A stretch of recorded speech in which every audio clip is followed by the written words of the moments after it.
اللہم صلی علی محمد وعلی محمد۔ بی بی ہند جوزہ یزید، یہ بی بی ایک نیک پاک باز اور مومنہ خاتون تھی۔ آل محمد سے یہ بی بی شدید محبت کرتی تھی۔ اس محبت کی بھی ایک مین وجہ وہ کیا تھی؟ بی بی ہند ایک یہودی کی بیٹی ہے۔ یہ پیدائشی طور پر اندھی پیدا ہوئی تھی اور اکثر بیمار رہتی تھی۔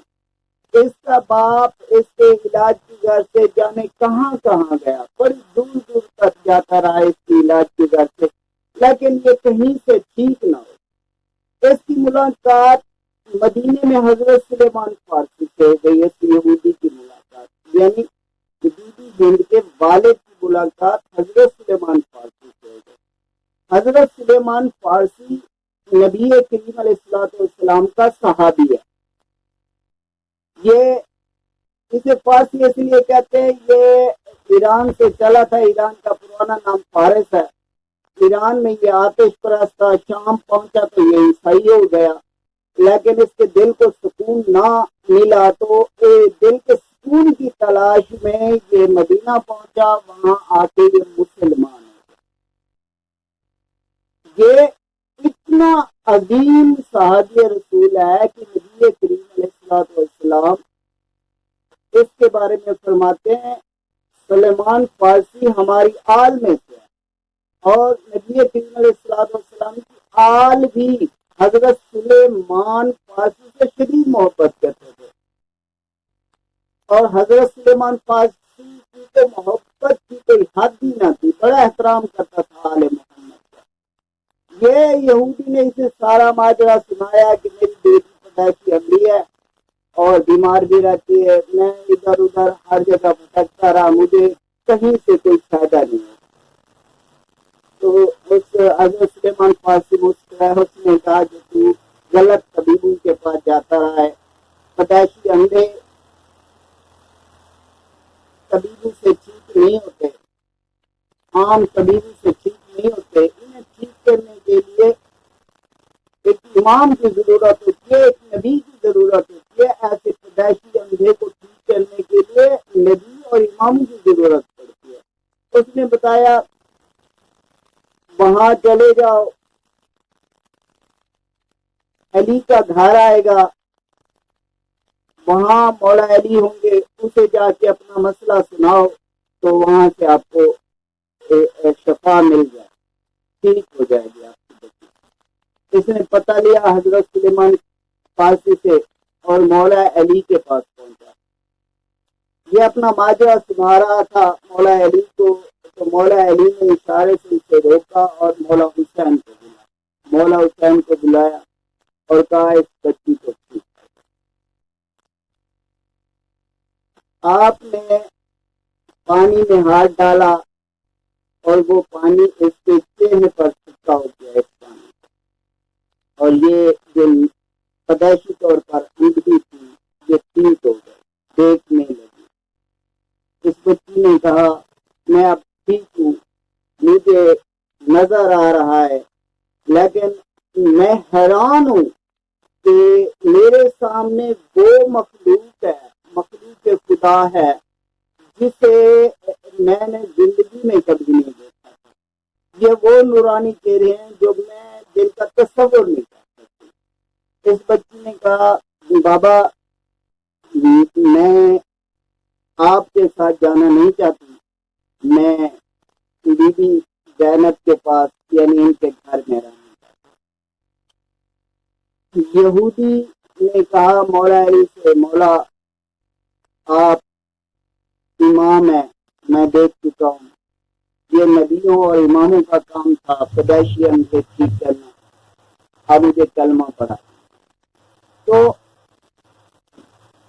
اس کا نام عبداللہ رکھا گیا، یہودی کا نام، اور یہ کلمہ پڑھنے کے بعد چلا گیا اپنی بیٹی کو چھوڑ کر۔ بی بی زینب پالتی رہی اسے، جب جوان ہوئی تو مولا علی نے حضرت عبداللہ کو بلایا جو اس کا باپ تھا، اب مسلمان ہو چکا تھا، کہا کہ اسے لے جاؤ۔ کے بھیجنے کا ایک مقصد تھا. مولا علی جانتے تھے کہ اس کی شادی یزید سے ہونی ہے، اور اس بی بی ہند نے آل محمد کی وکالت کی یزید کے دربار. یہ حضرت عبداللہ بیٹی کو لے کر چلے گئے، پھر اس کی بچی کی شادی ہند کی یزید سے ہو گئی. یہ بھی ایک بہت بڑا ٹاپک ہے اس کی شادی پر. آسانی سے شادی نہیں ہوئی. اکثر دانشور اور صاحب علم لوگوں میں اس کی بحث ہوتی ہے کہ ہند جو مولا علی کے گھر میں پلتی رہی، اس کی شادی یزید سے کیسے ہو گئی. اس پر اکثر مومنین نے بحث. یہ ایک الگ ٹاپک ہے. یزید سے اس کی شادی ہو گئی تو ایک اس کی نگرانی میں آگے بتایا ہے بی بی ہند کو کہ کچھ قیدی ہیں قید خانے میں، اکثر روتے رہتے ہیں، اور ایسا روتے ہیں ایسا محسوس ہوتا ہے کہ قیامت. تو اس نے کہا مجھے لے چلو. اس نے کہا وہاں میرے بیٹھنے کا انتظام کرو اور مجھے لے چلو، میں ان سے ملنا چاہتی ہوں. کون ہے وہ؟ دیکھنا. بی بی ہند جب قید خانے کی طرف آ رہی تھی تو بی بی زینب سلام اللہ علیہ نے دیکھا اور وہ دور جا کے بیٹھ گئی، اپنا چہرہ دوسری طرف کر لیا. یہ ہند آ کے وہاں ایک تخت پڑا تھا پہلے سے، وہاں بیٹھ گئی. تو اس نے پوچھا تم کون ہو، کہاں سے آئے ہو، کس طرح قیدی بنے ہو. تو بی بی کلثوم نے بتایا، سلام اللہ علیہ نے بتایا، بی بی کلثوم سلام اللہ علیہ نے بتایا. جب بی بی کلثوم نے بتایا کہ ہم مدینے سے آئے ہیں تو وہ تخت سے اترا. بی بی ہند تخت سے اتر. اس نے کہا کہ آپ مدینے سے آئے ہیں، آپ کتنے عظیم ہیں، میں کیسے تخت پر بیٹھتے. بی بی اتر آئی. یہ بادشاہ کا تخت نہیں تھا، یہ عام تخت تھا جس پر بی بی ہند بیٹھی تھی. یہ قید خانے میں پڑا ہوا ایک لکڑی کا تخت، یہ عام تخت تھا، بادشاہوں یا شہنشاہوں والا تخت نہ تھا. یہ عام تخت پڑا تھا اندر جس پر بی بی ہند بیٹھی. یہ وہاں سے اتر آئی اور اس نے کہا میں مدینہ میں پلتی رہی ہوں، آپ مجھے بتائیں مولا علی کے گھر کے بارے میں، مولا علی علیہ السلام کے گھر کے بارے میں، مولا حسین کے گھر کے بارے میں، بی بی زینب سلام اللہ علیہ کے گھر کے بارے میں. آپ بتائیں ان کے حالات کیا ہیں. تو بی بی کلثوم سلام اللہ علیہ نے بتایا کہ ہمارے حالات ایسے ہو گئے ہیں کہ اب تو ہمیں پہچاننے سے انکار کر رہی ہے. میں کلثوم ہوں، وہ بی بی زینب ہے، یہ امام سجاد ہے، یہ امام باقر ہے. تو جب بی بی ہند نے دیکھا کہ جن کی خاطر خدا نے یہ کائنات بنائی، ان کی یہ حالت دیکھی، بی بی ہند تو اچھی طرح ان سے واقف، مردے کو زندہ کر. تو بی بی ہند رونے لگی، اپنی چادر اتاری. جب سیدانی نے جو دیکھا کہ کسی کے پاس کوئی چادر نہیں، اپنی چادر اتاری اور پھینک. سادات کی یہ حالت بی بی ہند سے نہ دیکھی گئی.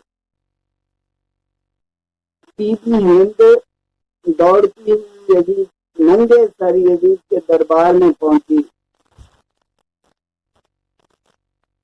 وہاں سفیر بیٹھے تھے یزید کے دربار میں. جب یزید نے اپنی بیگم کو، اپنی وائف کو ننگے سر دیکھا تو وہ اٹھا اور اس کے پاس جو کپڑا تھا اس نے اس کو اڑانا چاہا، لیکن اس نے وہ کپڑا دور پھینک دیا. بی بی ہند نے کہا کہا کہ میں ایک عام خاتون، ایک عام، میری کوئی حیثیت ہی نہیں ہے، آل محمد کے سامنے کوئی حیثیت نہیں ہے، مجھے تم چادر اڑانا چاہتے، مجھے تم چادر پہنانا چاہتے،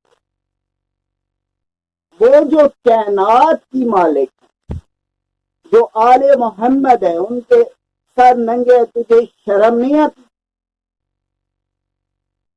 یزید کے پاس کوئی جواب تو نہیں تھا، جو اکثر اب بھی لوگ کہتے ہیں کہ یزید کا قصور نہیں تھا، تو اس نے کہا یہ ابن زیاد کا قصور ہے، یہ ابن زیاد کو میں نے کہا تھا امام حسین کو ایسے لے آنا۔ یہ بے غیرت نے اپنی بیوی سے یہ جو جملہ کہا، یہ جھوٹا جملہ ہے۔ اگر ایسا ہوتا تو جب امام حسین کا سر کاٹ دیا گیا، اس کے سامنے رکھا گیا، تو اس کو کیا ضرورت تھی کھڑے مرتا رہا امام حسین کے چہرے مبارک پر؟ یہ اتنا اچھا تھا تو کٹے ہوئے سر کو کھڑے کیوں مرتا رہا؟ یہ یزید کو جتنی بھی کوشش کی جائے بچایا نہیں جائے۔ یہ یزید کا پہلا جھوٹ ہے جو آج بھی عام ہے، جو اس نے اپنی بیوی سے اپنے آپ کو بچانے کے لیے کہا کہ میں نے اپنے زیاد کو کہا تھا امام حسین کو زندہ لے آنا، اس بے غیرت نے انہیں شہید کر دیا۔ یہ یزید کا جو جھوٹ ہے آج بھی عام ہے۔ یہ اپنی بیوی سے بچنے کے لیے اس نے یہ جھوٹ بولا تھا جو بہت عام ہے۔ یزید کل بھی بے غیرت، یزید آج بھی بے غیرت، یزید ہمیشہ بے غیرت رہے گا۔ امام حسین کل بھی زندہ باد تھا، آج بھی زندہ باد ہے، ہمیشہ زندہ باد رہے گا۔ اللہم صلی علی